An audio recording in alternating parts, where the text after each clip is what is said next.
Shalom, shalom, shalom, bien-aimés du Seigneur, nous bénissons notre Dieu qui est Père, Fils et Saint-Esprit pour la grâce qu'il nous accorde d'être dans sa présence, pour l'adorer, pour le louer, pour le célébrer. Comme disent les Saintes Écritures, à lui seul le règne, à lui seul la gloire, à lui seul la puissance, à lui seul l'honneur. Amen. Maintenant et pour les siècles des siècles. Donc, nous lui rendons gloire et grâce parce qu'il nous permet encore d'être dans sa présence pour le célébrer, le magnifier et écouter également sa parole. Alléluia, afin de demeurer dans sa parole et de marcher selon ses voies dans la victoire. Alléluia. Donc, nous rendons toute la gloire à notre Dieu et nous continuons ce dimanche-là à explorer donc le thème de la restauration qui est le thème de l'année. Mon frère, ma soeur, tu l'auras bien compris. Et le Seigneur Saint-Esprit nous enseigne depuis un bout de semaine là, depuis pas mal de semaines, sur les obstacles donc liés à la restauration. Donc pour que cette bénédiction vienne dans la vie d'un enfant de Dieu, nous devons lever ça, c'est de notre responsabilité, ce n'est pas le Seigneur, c'est de notre responsabilité en tant qu'enfant de Dieu d'enlever, d'ôter donc les obstacles donc qui pourraient empêcher cette bénédiction, la restauration, de venir dans nos vies. Amen. Donc, et le dimanche passé, nous avons vu un de ces obstacles. Il s'agissait de la colère. Le fait d'avoir un cœur colérique peut empêcher un enfant de Dieu de recevoir et de jouir, de vivre de la bénédiction donc, et de vivre la bénédiction de restauration. Et aujourd'hui, nous continuons par la grâce de Dieu avec un nouveau thème. Tu peux donc le noter. Il est intitulé Les obstacles à la restauration, deux points, un cœur apostat. Les obstacles à la restauration, deux points, un cœur apostat. Donc, et nous allons nous baser sur Hébreux chapitre 6, verset 4 à 6. Hébreux chapitre 6, verset 4 à 6, nous lisons la parole de Dieu. Il est dit dans ce passage-là, quant à ceux qui ont été une fois éclairés, qui ont goûté le don céleste et sont devenus participants à l'Esprit Saint, qui ont goûté la bonne parole de Dieu et les puissances du siècle à venir, et qui sont tombés, il est impossible de les ramener à une nouvelle repentance, car ils crucifient de nouveau pour leur part le Fils de Dieu et le déshonorent publiquement. Waouh, quel passage édifiant, quel passage euh, vraiment qui nous pousse à la réflexion. Est-ce que tu comprends, mon frère, ma soeur? Alors donc, nous allons voir quelques éléments donc à la lumière de la parole de Dieu. Donc, ce message-là sera structuré autour de quatre parties. La première partie, nous verrons qu'est-ce que c'est que un cœur apostat ou l'apostasie. Nous allons voir également ses caractéristiques, donc dans cette première partie. Et dans une deuxième partie, nous allons voir les facteurs, les déterminants qui pourraient conduire un enfant de Dieu justement à développer un cœur apostat. Et la troisième partie, donc, nous allons voir des illustrations bibliques qui montrent que il y a eu donc des personnages bibliques donc, qui ont été cités nommément et qui ont eu des cœurs apostats et qui n'ont jamais pu recevoir cette bénédiction de la restauration. Et pour terminer, nous allons voir justement quelles sont les recommandations bibliques là que nous pouvons mettre en pratique afin d'éviter de tomber justement dans l'apostasie, mais plutôt de marcher donc en ayant des cœurs enracinés en Christ, attachés au Seigneur Jésus. Amen. Et donc, première partie, premier point, tu peux le noter, mon frère, ma soeur. Qu'est-ce qu'un cœur apostat? Donc, l'adjectif apostat, ça vient du nom apostasie, comme je le disais tantôt. Et ce nom apostasie-là signifie simplement, c'est le fait, d'accord, pour le contexte donc d'un enfant de Dieu, on parle en tant qu'enfant de Dieu, donc c'est le fait de renoncer, hein, pour un enfant de Dieu qui a reçu Christ comme son sauveur et Seigneur, c'est le fait pour cet enfant de Dieu de renoncer volontairement, publiquement et définitivement à la foi en Christ. Oui, ouais. Donc, c'est une décision tellement grave. Donc, c'est une décision là qui consiste pour cet enfant de Dieu à renier Christ après l'avoir reçu, après avoir marché avec lui. Alléluia. Donc, il prend cette lourde décision de conséquence là, de renier Christ, de, de, de renier sa parole, de renier son esprit. Est-ce que tu comprends? Donc, c'est une grave décision. Tu comprends, mon frère, ma soeur. Et donc, la Bible donc, nous invite ici à ne pas confondre l'apostasie avec justement l'inconstance spirituelle. C'est-à-dire que dans la marche avec Christ là, il y a ces deux notions qu'il ne faut pas confondre. Voilà. L'apostasie, ça va être un fait volontaire, une décision volontaire. L'apostasie va émaner, c'est la personne volontairement qui décide justement de renier Christ, de renoncer à sa foi en Christ. Et l'apostasie est une décision publique. La personne fait connaître à son entourage, à son environnement immédiat ou lointain, donc sa décision. Et l'apostasie est définitive. La personne dit, je quitte, je renonce, je renie Christ définitivement. Et, mais l'inconstance spirituelle, elle fait partie de la marche avec Christ. C'est-à-dire que quand on a reçu le Seigneur, ce n'est pas de l'apostasie, l'inconstance spirituelle. Non. C'est-à-dire que c'est un processus qui va conduire plus tard à la maturité. Parce que au départ, quand on vient en Christ, donc on est un enfant, on est bébé spirituel, on est un enfant spirituel. Et, et à cause donc au gré, avec les souffrances, avec des difficultés, avec des persécutions, des oppressions, il peut arriver que la personne qui commençait à marcher avec Christ là, commence justement à se décourager, veut véritablement même, souvent même, s'éloigne un peu de sa communion avec le Seigneur. Ça, c'est de l'inconstance. Et quand la situation va passer, la personne va revenir au Seigneur, elle va recommencer donc à entretenir sa communion avec le Seigneur. Est-ce que tu comprends? Ça, c'est de l'inconstance spirituelle.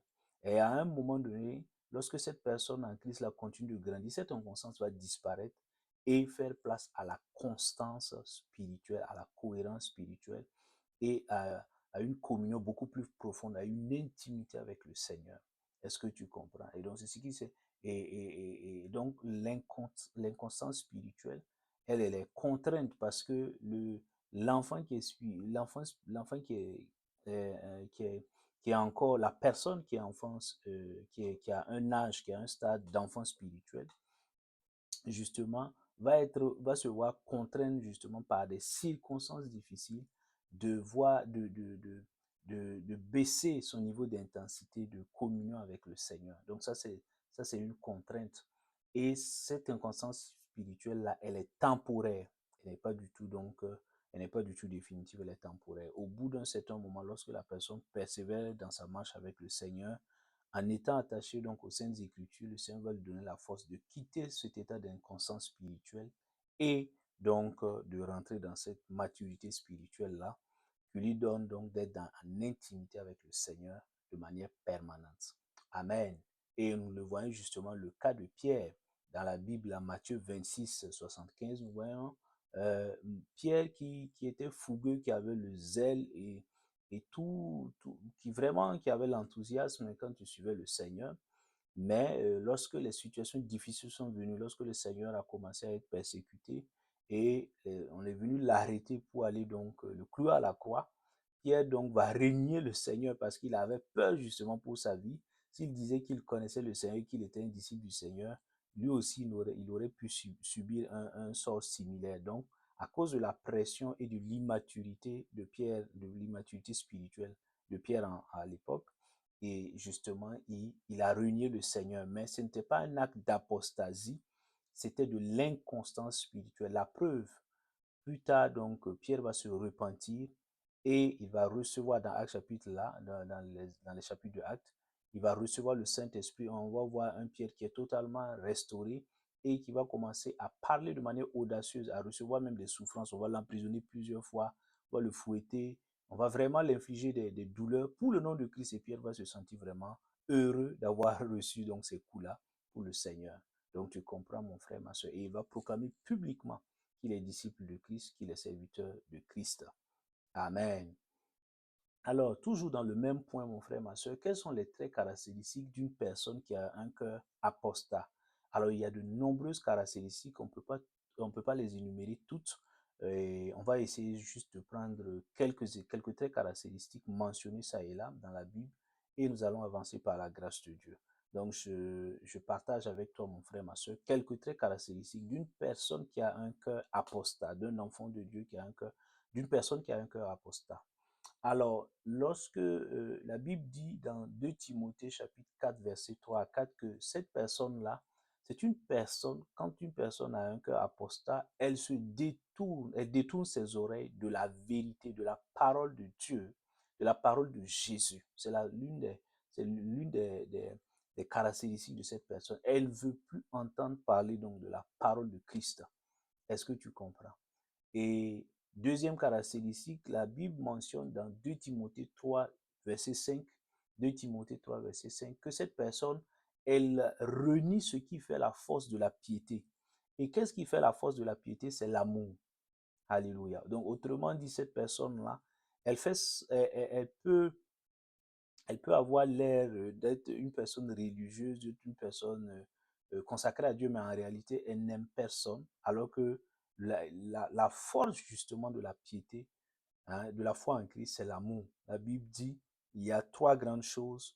Il y a l'espérance, il y a la foi, il y a l'amour, mais la plus grande de ces choses, c'est l'amour. Donc, tu comprends, mon frère, ma soeur.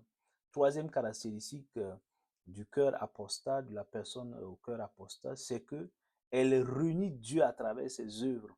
Donc, la personne, c'est comme une personne hypocrite, comme les scribes, les pharisiens. Et nous le voyons dans, donc, c'est Tite qui le dit, Tite chapitre 1, verset 16. Donc, la personne a l'apparence d'une personne qui est proche de Dieu, mais en réalité, quand on regarde ses œuvres, son comportement, son attitude, ses actions sur le terrain, on voit qu'elle a complètement renié Dieu. Alléluia. Donc, Dieu va dire d'être honnête, la personne va être totalement malhonnête sur le terrain. Dieu va dire, ben, soyez vrai, la personne sur le terrain va empiler et accumuler les mensonges. Donc, c'est ça. Est-ce que tu comprends, mon frère, ma soeur? Et la Bible dit également dans 2 Pierre chapitre 2, verset 1, autre caractéristique là, donc la quatrième caractéristique, c'est que la personne, elle renie Jésus-Christ comme le maître qui l'a racheté du péché et de la mort. Oui. Donc, la personne, véritablement, elle va renier, elle renie, elle ne reconnaît plus que c'est Jésus-Christ, alléluia, qui l'a sauvé, alléluia, par son sacrifice à la croix là, du péché et de la mort. Ça, c'est ce point-là. La Bible dit également dans Jude chapitre 1, chapitre 1 verset 4, que cette personne-là, elle change la grâce de Dieu en dissolution, en débauche, en dérèglement, en comportement désordonné. Est-ce que tu comprends? Donc ici, elle considère que oui, comme Paul dit, mais nous sommes sous l'aide de la grâce, mais la grâce n'est pas un prétexte pour pécher. Mais la personne qui a un cœur apostat utilise cette grâce-là justement, elle voit cette grâce, elle interprète cette grâce-là comme une licence pour la débauche, pour l'impurité, pour les souillures. Est-ce que tu comprends? Et, le sixième caractéristique, la Bible dit que cette personne, dans 2 Pierre chapitre 2, verset 1 là, elle donne de faux enseignements, elle diffuse donc elle propage de fausses doctrines qui sont contraires à la doctrine, à la saine doctrine de Jésus-Christ notre Seigneur. Est-ce que tu comprends? Donc, elle diffuse de faux enseignements. Et dans ce passage de 2 Pierre 2 là, il dit, mais la personne donc, elle propage donc des sectes pernicieuses. Est-ce que tu comprends? Et pour installer une secte pernicieuse, pour introduire des sectes pernicieuses, il faut d'abord diffuser, il faut transmettre, il faut véhiculer de faux enseignements. Est-ce que tu comprends? Et, septième point, mon frère, ma soeur, la Bible dit que cette personne au cœur apostat refuse de prendre soin de sa famille. Donc c'est non seulement des frères dans la foi, mais aussi dans sa famille biologique. c'est quelqu'un qui refuse donc de manifester l'amour, la générosité, le partage. Donc la Bible dit que dans 1 Timothée 5, 8, il dit si quelqu'un ne prend pas soin des membres de sa famille, cette personne a renié la foi. Elle est pire qu'un infidèle. Est-ce que tu comprends? Donc, elle a renié la foi en Christ. Et, et c'est Jude, donc, chapitre 1, verset 8 à 19, qui va donner d'autres traits caractéristiques du cœur apostat. Donc, je t'invite vraiment à prendre le temps pour méditer et étudier donc ces traits caractéristiques-là de l'apostasie ou de la personne donc au cœur apostat. Donc, dans ce passage-là, Jude chapitre 1, 8 à 19, les autres traits donc sont mentionnés donc en précisant que cette personne, elle bien sûr, elle marche dans les souillures, elle marche donc, elle est une personne donc avec elle est dans une démarche d'injure envers donc d'autres personnes. Cette personne-là est vraiment dans une démarche de rébellion, elle est rebelle. Elle ne porte pas de fruit, le fruit dans le sens du caractère, c'est-à-dire le fruit de l'esprit. C'est une personne qui peut porter de grands titres, euh, mais voilà, elle ne connaît pas, elle ne manifeste pas l'amour, la bonté, la douceur, tout ce qui est mentionné dans Galates chapitre 5, verset 22. La personne ne manifeste pas ça. Donc, elle est dans une sorte de vie donc infructueuse. La Bible dit encore que c'est une personne donc orgueilleuse qui est dans une sorte de vantardise. Et la personne donc n'est pas intègre. Et elle est également donc, elle provoque beaucoup de divisions et elle marche donc de manière charnelle. Donc, elle est conduite donc par sa chair et non par l'Esprit de Dieu. Donc, etc. Donc, il y a autant de traits caractéristiques donc, qui sont mentionnés par Jude, donc, chapitre 1. Donc, je prie dans le nom de Jésus que le Seigneur nous fasse grâce et qu'il nous éloigne de toute forme d'apostasie, qu'il éloigne nos cœurs de l'apostasie au nom de Jésus. Amen. Alors, nous pouvons donc continuer avec la deuxième partie. Qu'est-ce qui pourrait pousser un enfant de Dieu, une personne, à développer un cœur apostat? Il y a plusieurs raisons, nous verrons essentiellement deux. La Bible mentionne donc, nous allons prendre deux aspects importants mentionnés par la parole de Dieu. Le premier, c'est le refus ou la négligence de veiller sur notre cœur. Mon frère, ma soeur, le Seigneur nous dit dans sa parole, Proverbe 4, 23, il dit, veille sur ton cœur, car du cœur viennent les sources de la vie. Donc, c'est une lourde responsabilité. Et lorsque nous refusons ou nous négligeons de veiller sur notre cœur, là, notre cœur peut et pourrait justement commencer à glisser tout doucement dans l'apostasie. Est-ce que tu comprends? Parce que les circonstances de la vie viennent. Et si nous ne faisons point attention, nous pouvons laisser notre cœur être touché, être affecté par ces circonstances-là. Et nous allons nous éloigner du Seigneur et progressivement nous allons tomber sans nous en rendre compte dans l'apostasie. C'est ce qu'il dit donc dans Hébreux, donc chapitre 3, verset 12. Il dit ça, il dit, ben, prenez garde, vous les frères, afin donc que vous n'ayez pas des cœurs méchants et incrédules au point de vous détourner du Dieu vivant. Donc, il lance là un avertissement. Il lance là un appel à une vigilance. Voilà. Donc, il faut veiller sur notre cœur. C'est très important parce que le diable rôde. 1 Pierre chapitre 5, verset 9, il dit, veillez mes frères, car le diable, il cherche qui dévorer, qui arracher de la foi. Il veut éloigner. Donc, toutes ces batailles que nous pouvons recevoir là, c'est pour nous éloigner de Christ, c'est pour que nous régnions Christ quand tu l'as déjà reçu comme Sauveur et Seigneur. Et la deuxième raison, mon frère, ma soeur, c'est le refus ou la négligence de demeurer en communion avec Christ, de demeurer dans la parole de Christ, de demeurer avec l'Esprit de Christ. Alléluia. Et il le dit clairement dans Jean 15, la verset 6. Il dit, mais si dans Jean 15, verset 5 à 6, il dit, mais si vous voulez, je suis le seul, vous êtes les sarments. Alléluia. Demeurez en moi, Jésus donne cet ordre. Et il dit, si quelqu'un ne demeure pas en moi, il sera arraché. Il sera arraché, jeté au feu. Est-ce que tu comprends? Et donc, cet aspect-là est très important aujourd'hui. Pourquoi? Parce que Nous voyons souvent des croyants qui idolâtrent les hommes de Dieu. Et ce n'est pas du tout normal. Il faut le dénoncer, il faut le dire. Alléluia. Non, aucun homme, aussi fut-il un homme de Dieu, aucune femme fut-elle donc une femme de Dieu, alléluia, n'est comparable à notre Seigneur Jésus-Christ. Alléluia. Sa parole n'est pas comparable à celle de notre Seigneur Jésus-Christ. Alléluia. Donc souvent nous tombons, au lieu de nous attacher au Maître qui nous a rachetés par son sang, nous nous attachons tellement donc aux serviteurs, aux servants de Dieu, au point de les idolâtrer. Et leur parole maintenant devient parole d'évangile. Alors que non, leur parole n'est pas parole d'évangile. Est-ce que tu comprends? Donc cette attitude d'idolâtrer les hommes de Dieu, les femmes de Dieu, ça peut nous conduire dans l'apostasie. Beaucoup de personnes comme ça se sont éloignées du Seigneur et sont tombées dans des sectes pernicieuses, dans l'apostasie. Lorsqu'elles ont commencé donc à idolâtrer les hommes et les femmes de Dieu. Alléluia. Et donc il faut vraiment faire attention, mon frère, ma soeur, pour ne pas idolâtrer quelqu'un. Nous devons honorer bien évidemment les hommes de Dieu, les femmes de Dieu, mais ça se limite à là, à l'honneur et au respect. Alléluia. Pas à l'idolâtrie. Nous devons nous prosterner, nous devons adorer le Seigneur Jésus-Christ seul. Est-ce que tu comprends? C'est lui le Seigneur. Les autres sont des serviteurs. Est-ce que tu comprends? Nous sommes tous des frères. Nous sommes tous des enfants de Dieu. Amen. Quel que soit notre titre. Est-ce que tu comprends, mon frère, ma soeur? Donc, il n'y a point, personne ne doit idolâtrer l'autre. Alléluia. Nous devons nous respecter mutuellement, mais nous ne devons pas idolâtrer le responsable, le premier responsable.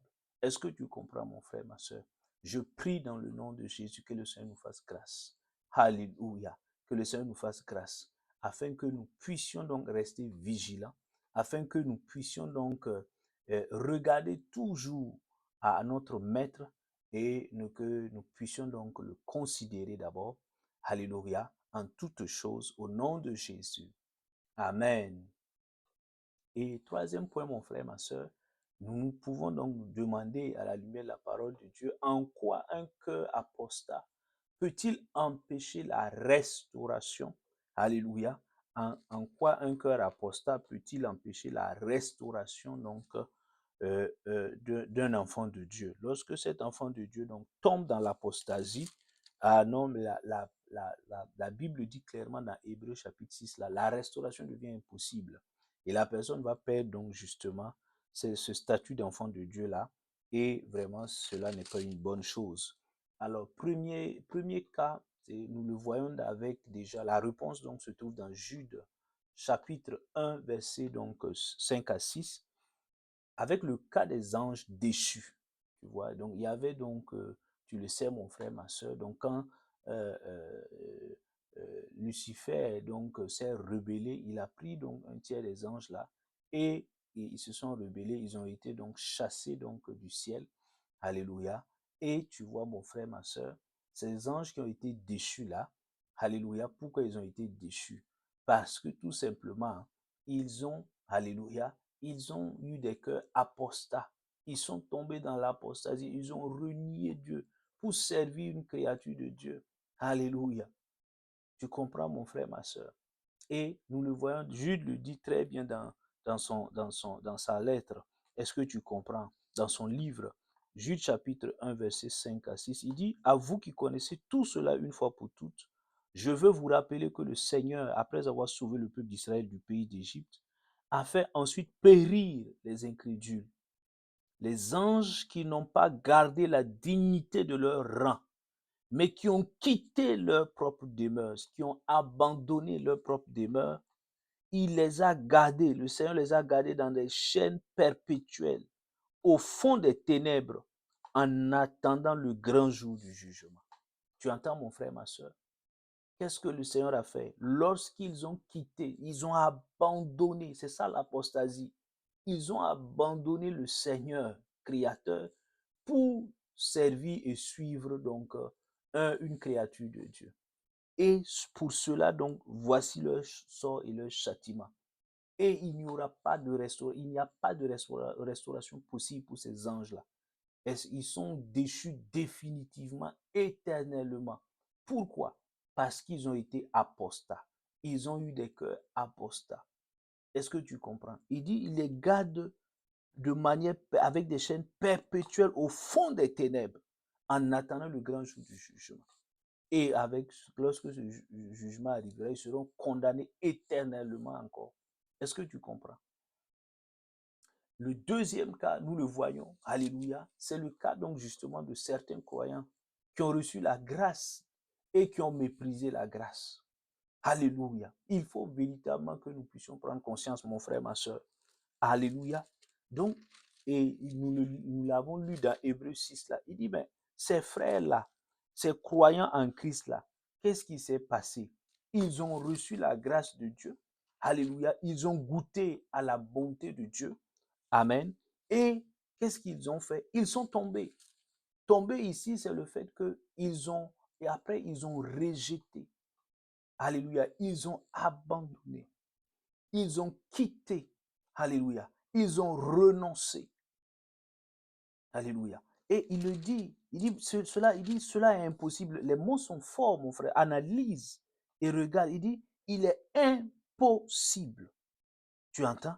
Pour ces personnes, ces croyants en Christ là, qui sont tombés là, de les ramener à une nouvelle repentance. Pourquoi? Parce qu'ils crucifient de nouveau, pour leur part, le Fils de Dieu et le déshonorent publiquement. Il continue à Hébreux 10 là, verset 29, mon frère, ma soeur. Hébreux 10, verset 29. Qu'est-ce qu'il dit? Il dit, 28 dit, si quelqu'un a violé la loi de Moïse, il est mis à mort sans pitié sur la déposition de 2 ou 3 témoins. Combien pire, ne pensez-vous pas, sera le châtiment mérité par celui qui aura foulé aux pieds le Fils de Dieu, tenu pour profane le sang de l'alliance par lequel il avait été sanctifié, et qui aura outragé l'esprit de la grâce. Alléluia. Tu entends, mon frère? Outrager l'esprit de la grâce, le Saint-Esprit. Profaner le sang de Jésus. Et que le Seigneur nous fasse miséricorde. Que le Seigneur nous fasse miséricorde. Tu entends? Les mots sont forts ici, mon frère, ma soeur. Et le Seigneur nous interpelle, toi et moi. Nous qui avons donné nos vies au Seigneur et nous qui suivons le Seigneur, nous devons faire attention. Nous devons veiller sur nos voies. Regarde, mon frère. Il dit, si ces gens-là, ils ont goûté, oh, j'aime tellement le pas. Il dit, si quelqu'un a goûté à la bonne parole de Dieu et il a goûté le don céleste, il est devenu participant du Saint-Esprit, il a reçu le Saint-Esprit. Et maintenant, il a même goûté les puissances du siècle à venir. Comment se fait-il qu'il vienne à tomber? Lorsqu'il va tomber, la restauration devient impossible. Cet enfant de Dieu ne peut plus revenir à son statut d'enfant de Dieu. Il est perdu définitivement.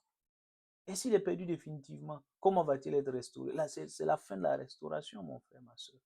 Tu comprends? Tu comprends? Donc, nous devons, le Seigneur nous interpelle.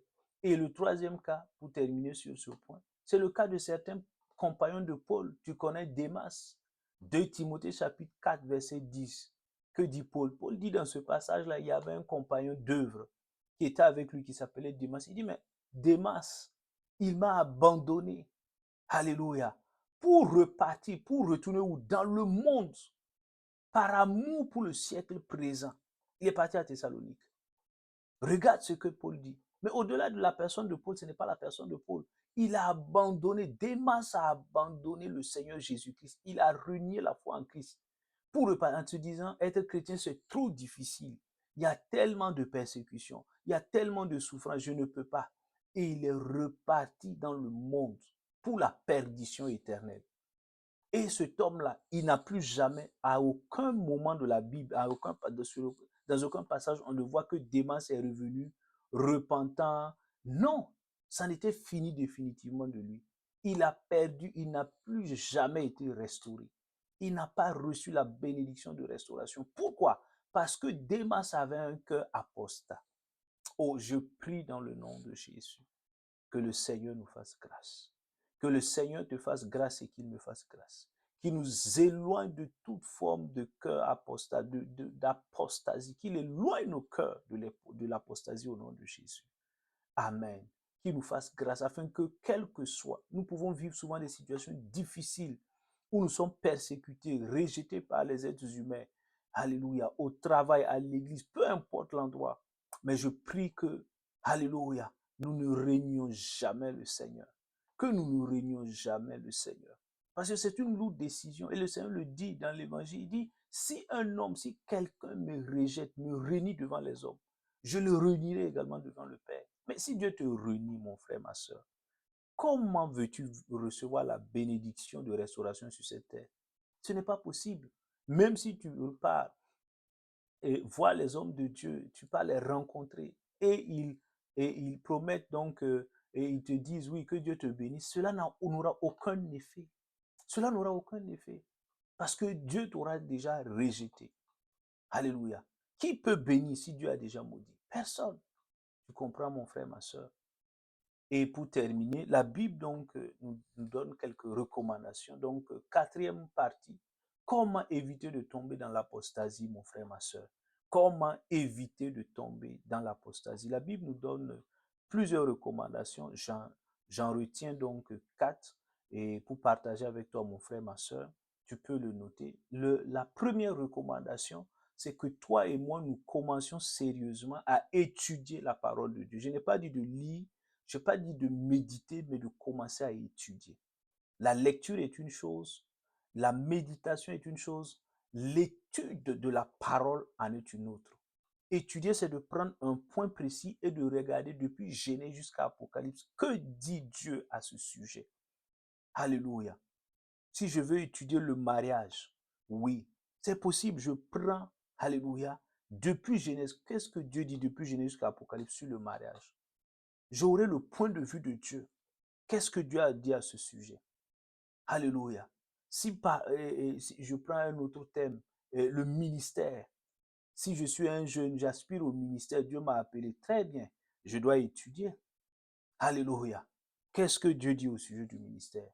Et ça ce sont des mois. Tu ne peux pas faire une étude biblique sur un point précis en un jour, en quelques semaines. Ce sont des mois et des mois. Tu prends assis dans la communion avec le Saint-Esprit et il t'explique à la lumière des Saintes Écritures, alléluia, son point de vue sur les différentes thématiques. Donc nous devons commencer à entrer en profondeur. Nous devons quitter cette superficialité-là. Alléluia. On te demande un point, qu'est-ce que Dieu dit, que dit Dieu sur tel point, telle thématique. Non, on a des idées vagues, on n'arrive même pas à attacher un verset donc à ce que Dieu dit. On ressasse et on recycle donc les pensées du monde. Non, mon frère, ma soeur, nous sommes des enfants de Dieu. Et donc, nous devons étudier sérieusement la parole de Dieu. Dans Psaume 119, verset 105, David le dit clairement. Il dit, ta parole est une lampe à mes pieds et une lumière sur mon sentier. Elle m'éclaire. Si je connais la parole de Dieu, quel est ce prophète, quel est cet homme de Dieu, quelle est cette femme de Dieu, prétendue femme de Dieu, homme de Dieu, qui peut m'égarer, qui peut amener mon cœur à devenir apostat? Il n'y en a point.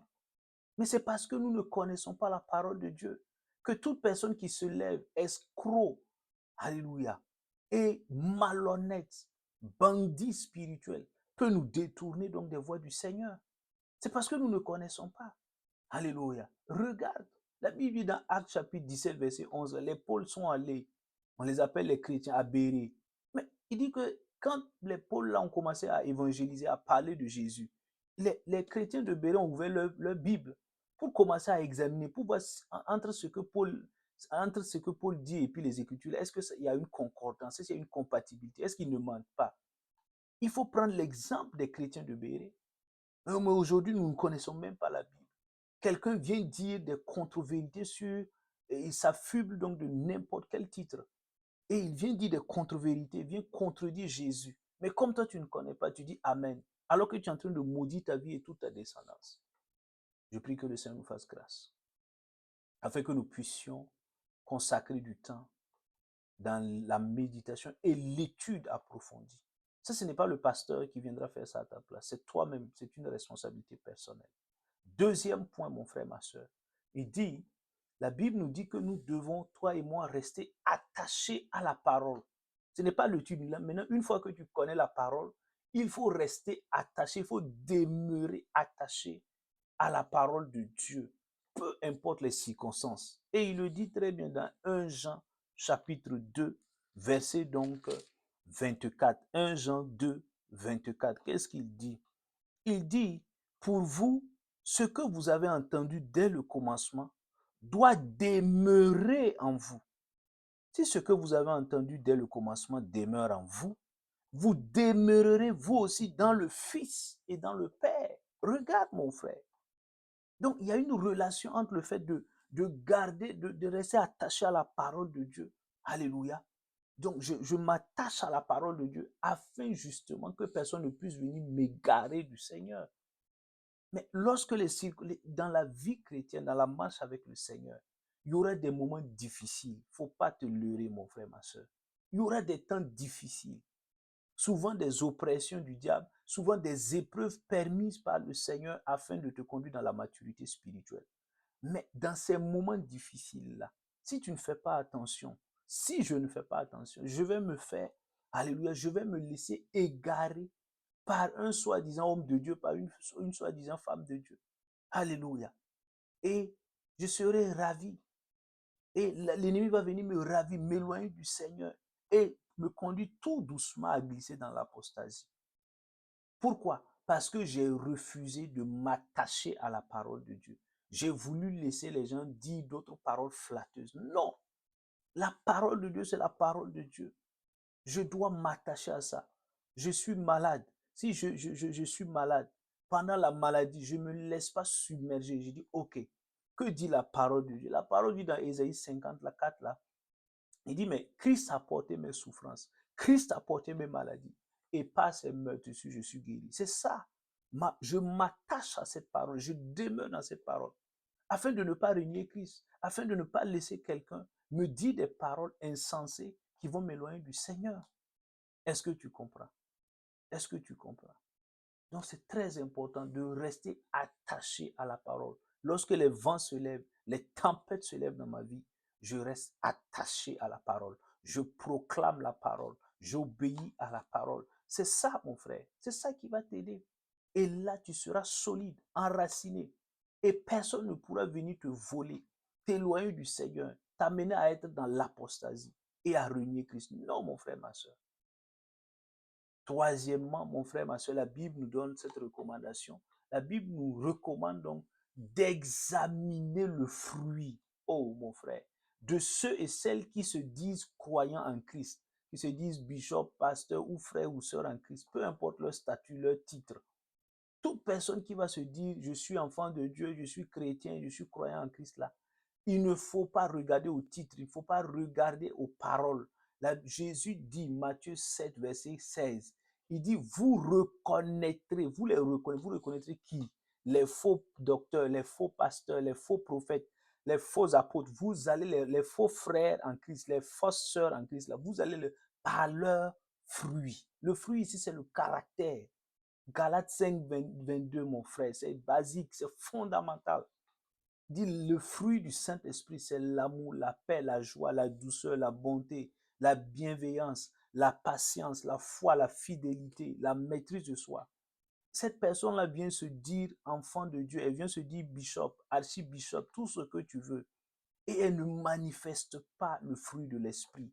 Quels que soient les dons que cette personne peut manifester, il faut la fuir. Il faut la fuir. Il faut la fuir, sinon elle va te conduire dans l'apostasie. Ce n'est pas une question de don. Même les magiciens de Pharaon faisaient des miracles et des prodiges face à Moïse avec son bâton. Tu n'as pas lu ça dans l'Ancien Testament? Mon frère, ma soeur, il ne s'agit pas de regarder donc au don et au charisme. Non, le don est fondamental. Il dit, Jésus, vous les reconnaîtrez. Donc même si quelqu'un fait des prestidigitations et n'a pas l'amour, ne manifeste pas l'amour, la personne écrase les gens, elle domine les gens, est dans le mensonge. Il faut fuir cette personne. Elle n'est pas de Dieu. Est-ce que tu comprends? Tu comprends, mon frère, ma soeur? Les paroles sont là. Jésus le dit. Tu comprends? La Bible dit dans 1 Jean 4, 1, 2, là, il dit, mais éprouvez les esprits. L'une des façons d'éprouver les esprits, justement, c'est d'examiner le fruit, justement, de ces esprits-là. Quel est le fruit que chaque homme ou femme de Dieu ou frère ou sœur en Christ manifeste? Quel est le fruit? S'il n'y en a pas, il faut t'éloigner. Sinon, cette personne va te conduire à devenir apostat. Tu comprends, mon frère, ma soeur? Et pour terminer, mon frère, ma soeur, nous devons prier afin de recevoir du Saint-Esprit ces dons. Et l'un de ces dons, et tous les dons sont précieux, mais l'un de ces dons qui est encore et qui est vraiment précieux encore, c'est le don du discernement des esprits. Dans 1 Corinthiens 12, là, tu le vois. 1 Corinthiens 12, là, tu le vois. Il dit, mais les dons de l'esprit, il cite le don de discerner les esprits. Ça, c'est le Saint-Esprit qui donne. Si tu ne l'as pas, si je ne l'ai pas, je dois prier. Le Seigneur est bon, il est fidèle. Il va me le donner. Alléluia. Si je n'ai pas l'esprit, c'est avec l'esprit de discernement qui vient du Saint-Esprit que je pourrai reconnaître. Souvent, la personne fait semblant pour manifester le fruit de l'esprit et je peux tomber dans son piège. Mais si je reçois le don de discerner les esprits, mon frère, ma soeur, pendant que la personne est en train de faire semblant là, l'Esprit de Dieu va me révéler qu'elle est dans l'hypocrisie et que cette personne-là, elle est fausse. C'est un agent du monde des ténèbres. Et je pourrais m'éloigner facilement, malgré son hypocrisie. Est-ce que tu comprends? Et c'est ce qui est passé avec Paul dans Actes chapitre 16, verset 16 à 18 là. La Bible dit qu'ils étaient en train d'aller à la prière. Il y a une femme là qui était animée d'un esprit de python, qui sort et qui dit, ben, ces hommes-là, écoutez-les, ce sont des vrais serviteurs du Dieu vivant, du Très-Haut. Écoutez-les. La Bible dit qu'elle a passé le temps, chaque fois que Paul et Silas et les autres là, et les autres disciples là allaient à la prière, et elle se levait chaque fois et elle disait ça. Alléluia. Parce qu'elle faisait semblant, comme si elle-même était servante de Dieu, alors que c'était une femme, la Bible dit, animée d'un esprit de python. Est-ce que tu comprends? La Bible dit que Paul était excédé, lassé, fatigué. Qu'est-ce que cela veut dire, mon frère? Cela veut dire que Paul avait l'esprit, le Saint-Esprit en lui. Et le Saint-Esprit lui avait donné le don de discerner les esprits. Donc, derrière cette femme-là, il a reconnu que ce n'est pas une femme de Dieu. C'est une femme qui était animée d'un esprit de python. La Bible dit qu'il s'est retourné. Paul était fatigué. Dans son esprit, là, il a discerné. Par cette fatigue qu'il a reçue, cette lassitude, il s'est retourné et il a commandé, il a dit, esprit de python, sors de cette femme. Et la Bible dit qu'à l'instant même, cet esprit-là, cet esprit mauvais-là, qui oppressait la femme est sorti. Alléluia. Tu comprends? Mais elle semblait dire de bonnes choses pour se camoufler, pour justement donc faire semblant. Mais par le don du Saint-Esprit, le don de discerner. Tu comprends? Paul a discerné et ils ne sont pas tombés donc dans le piège de cette femme-là, au lieu de en la considérant comme leur collègue servante de Dieu. Non, non, non. Oh, je prie dans le nom de Jésus. Pour terminer, mon frère, ma soeur, que le Seigneur nous fasse grâce. Je prie pour toi et pour moi, que le Seigneur nous fasse grâce, qu'il nous fasse miséricorde, qu'il nous donne de veiller sur nos cœurs, qu'il nous donne de veiller sur nos cœurs, qu'il nous donne de demeurer dans sa parole, qu'il nous donne de connaître, d'avoir la révélation de sa parole, qu'il nous donne d'obéir à sa parole. Au nom de Jésus-Christ de Nazareth. Et que nous puissions courir toute notre course sur cette terre jusqu'à la fin, en gardant la foi en Christ. Alléluia. En combattant le bon combat de la foi, en gardant la foi en Christ et en achevant notre course de manière fidèle au Seigneur. Au nom de Jésus. Et je prie qu'aucune circonstance difficile, aucune persécution, aucune souffrance qu'un être humain puisse connaître ne puisse t'éloigner de notre Seigneur Jésus. Je prie qu'il en soit ainsi dans nos vies au nom puissant de Christ Jésus. Amen. Nous nous arrêtons là, mon frère et ma soeur. Et je prie donc pour ta semaine. Je bénis ta semaine. Je bénis ta vie. Je bénis ta famille. Je proclame une semaine de grâce, de paix et de victoire au nom de Jésus. Au nom puissant de Jésus. Que la miséricorde de Dieu t'accompagne en toutes choses. Que la paix de Dieu soit sur ta vie. Que la faveur de Dieu t'accompagne. Au nom de Jésus-Christ. Amen. Nous nous retrouvons par la grâce de Dieu la semaine prochaine. D'ici là, que les bénédictions de Dieu t'accompagnent au nom de Christ Jésus. Amen. Shalom, shalom, shalom.